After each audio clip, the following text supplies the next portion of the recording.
Hello, what's up guys? Welcome to another StarCraft 2 Heart of the Swarm beta replay cast. That is a long introduction, but anyway, this is another game between two players that I casted on my channels, being mTwDIMAGA. He was on mTW, but I guess he's long past that. mTwDIMAGA and TT1. So let's go straight into it and introduce our players. We have here in the upper right side of the map Howling Peak, which is of course a ladder map for the Heart of the Swarm beta. We have mTwDIMAGA going to respawn again as our red Zerga player.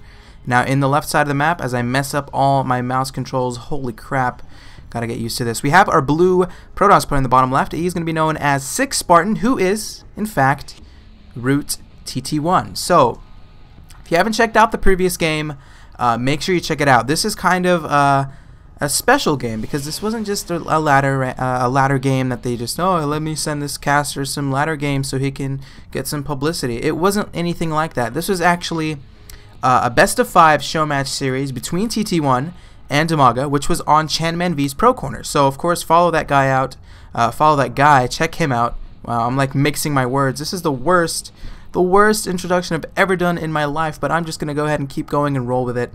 But yeah, it's definitely he's definitely a person to check out, of course, being mTwDIMAGA. Of course, follow the players, DIMAGA and TT1. Check their Twitters out. But this was a best of 5. I'm going to go ahead and give a little bit of a spoiler. TT1 did win 3-1. So, sorry about that, guys. If you wanted to kind of watch the games on your own, I guess I kind of just ruined some things. But this should be a pretty fun game. DIMAGA is kind of a player that is very consistent and very mechanically oriented with the Zerg race. He has been, I believe he was like a StarCraft 1. I don't want to say he was a pro because it's very hard to be a StarCraft 1 pro when you're competing against billions and trillions of Koreans, but he was one of the better, I guess, foreign players in the StarCraft 1 days. But he transitioned over to StarCraft 2, playing HotS beta, actually playing a ton of HotS beta and doing very, very well for himself. And TT1 on the other hand, TT1 is extremely underrated. He is kind of, well, I guess he was known to be a little bit 2-base all-in-ish, all just didn't really have a lot of, you know, late game play that impressed a lot of players, but I think he's kind of mixing it up. He can still go for the 2-base all-ins, he can still do the macro game, but this is going to be an interesting match to see because this map, oh god, this map, man, Howling Peak, how hard is it to take this third expansion?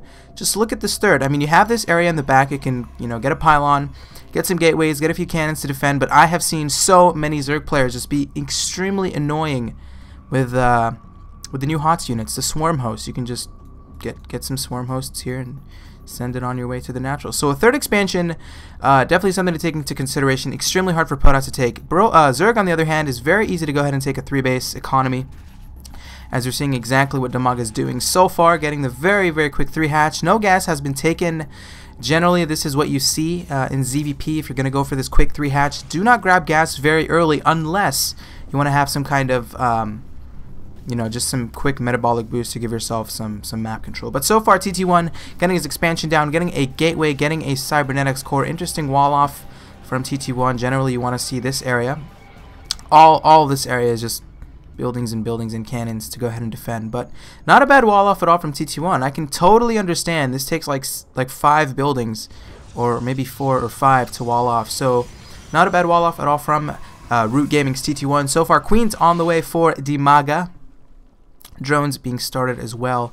Third expansion should finish here very soon. So in my opinion, in PvZ so far in the HotS beta, I feel like the Protoss is the race that kind of kind of paces out the game, decides what they're going to do. Are they going to go for a quick Oracle, which we've seen a lot in PvZ, to go ahead and put some economic pressure onto your opponent, or are they going to play a little bit more like 4-gate pressure? Are they going to take a quick third, which is very rare, like specifically on this map, as it's very much impossible to take a third on this map. But so far what I've seen from TT1 in previous games, he likes to use the Oracle, the Entombed ability, which of course disrupts mining for about 20-25 seconds, something like that.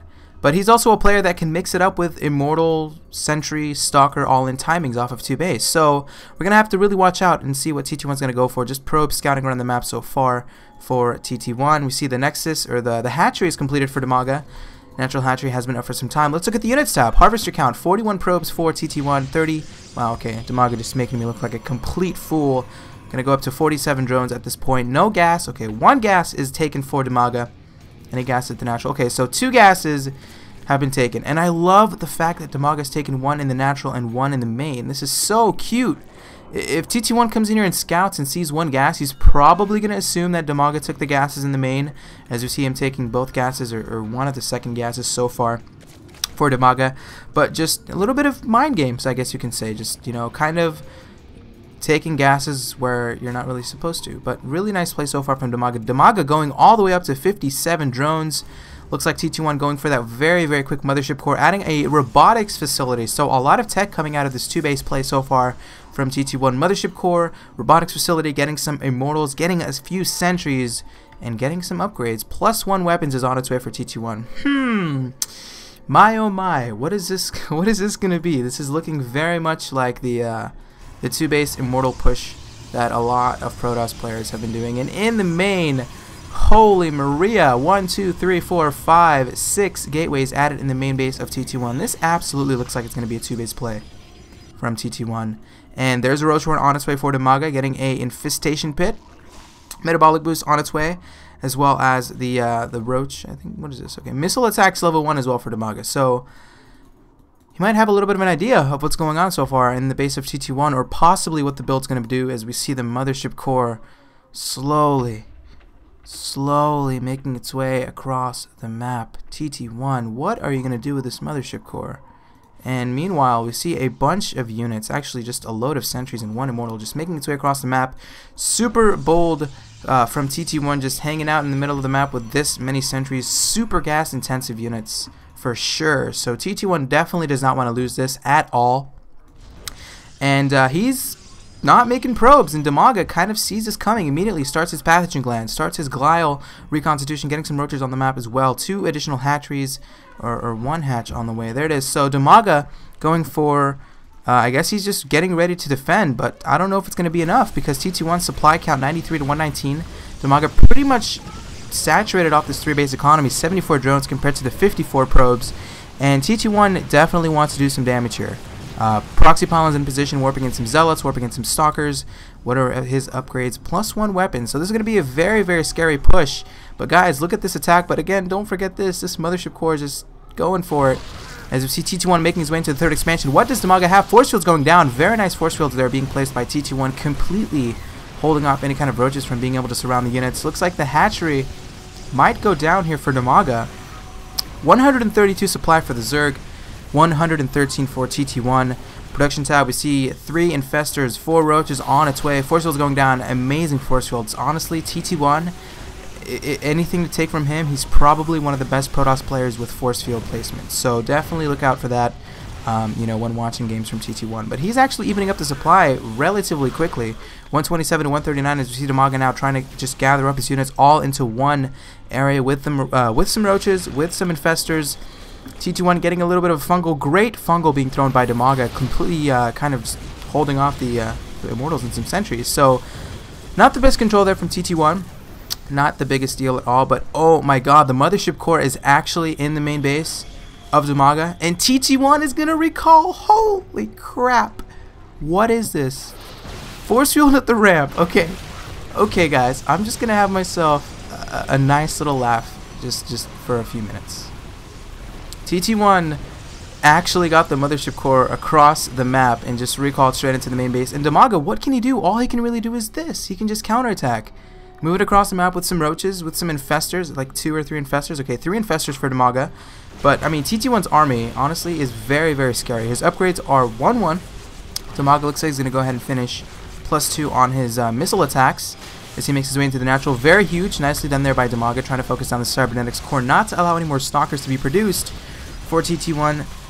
But talk about the mothership core, man. When do you see a mothership core that's like turtle speed actually make its way into the main base of a Zerg and just recall? What the hell?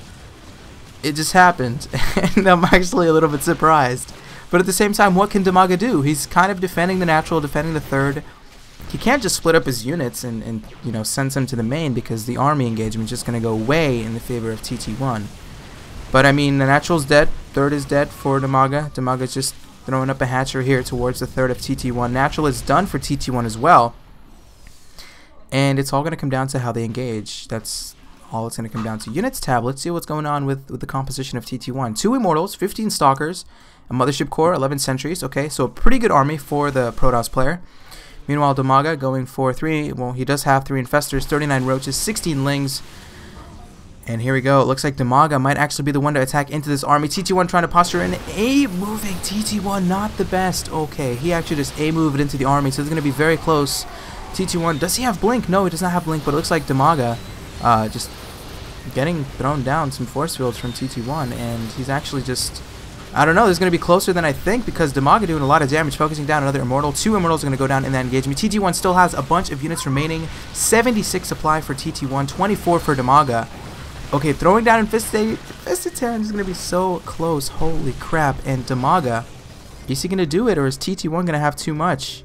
The energy of these Infested Terrans is going to die very quickly, and TT1's actually mining, so I think the longer this goes, TT1 should pretty much have an advantage. Supply count in the favor of TT1.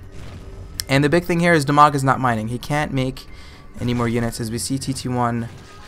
Actually, we see DIMAGA with a nice little smiley face. I think DIMAGA knows it's going to be very hard to do anything, as we see TT1 just moving towards the right side. GG gets called by DIMAGA. So TT1 will take this game on the map Howling Peak. And I guess that's going to do it for that game. I'll see you guys next time. Peace.